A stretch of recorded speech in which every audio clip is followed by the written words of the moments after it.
So like we said in the last video, suppose that your plate, instead of being submerged parallel to the surface of the water, is now going to be submerged vertically. So this time, let's just assume that we have a tank and we're just looking at the front wall, and that we have water all the way up to the top. Suppose also that we have a shape however we want. This might look kind of similar to the whole area between two curves thing that we had done recently. So with that in mind, what we are going to do is break up our plate into a bunch of little tiny subplates that are all at uniform depths. What we're going to do is define a variable, and the variable is going to be the x variable.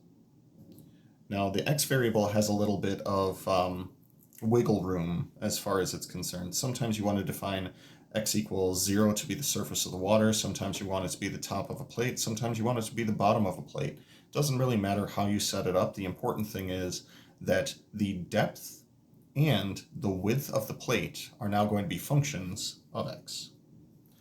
So I mentioned earlier that the force that's going to be felt by each of these individual things is going to be rho g dA, where rho is the density of water, g is acceleration due to gravity, d is the depth below the surface, and a is the cross-sectional area of your rectangle.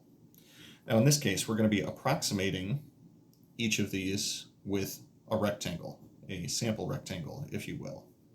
Very similar to what we did for the area in between curves.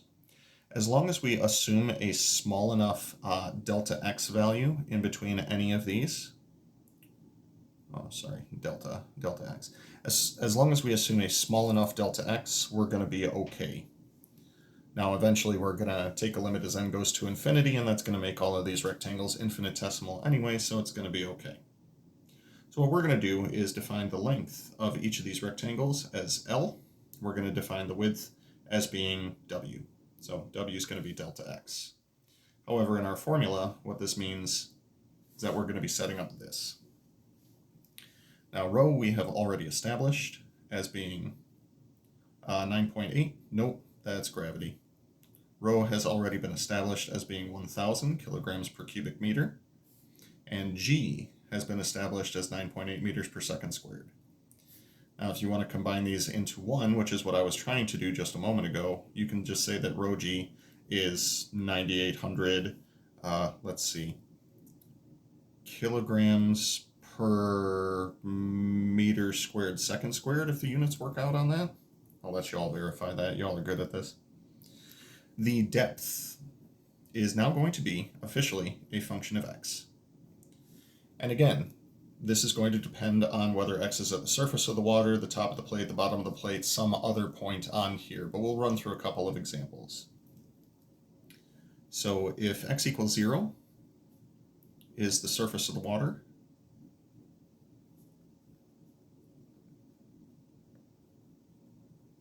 then you can just say that the depth is going to be equal to x. Now the length, this is going to be the interesting portion, because the length is the distance horizontally along the plate as we're breaking this up into little sample rectangles. Your length is going to be a function of x as well, and usually it's going to take some sort of function or trigonometry or circle or geometry to figure out what this relationship is. So we can establish through either geometry, algebra, or trigonometry what this is going to be.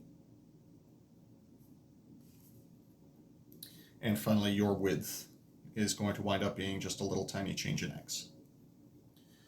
What this means is that when you are setting up what the force looks like on one of these little tiny guys right here, the force is going to be equal to 9,800 times depth as a function of x times length as a function of x times delta x. Now that's for each one individual rectangle that we're using to approximate this plate. As such, we're going to say let the number of rectangles go to infinity. As the number of rectangles goes to infinity, delta x becomes infinitesimal, and all of a sudden we have a definite integral. A and B will be bounds established in terms of the variable x. And this will be rho g, or 9800, times depth as a function of x, times length as a function of x, times dx. And I realize depth as a function of x and dx do look very similar to one another, so try not to confuse those. Now, one other thing that should be mentioned is that if you're using imperial units, the density of water is going to be calculated in a different way. So rather than using rho times g, that's simply going to be equal to delta. This is a lowercase delta. This is an uppercase delta. This is a lowercase delta.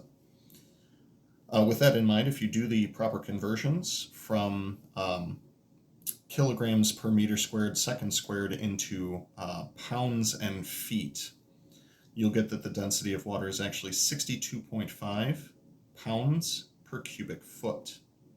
So if you're ever dealing with a cubic foot of water, please know that it weighs 62.5 pounds. That's pretty substantial.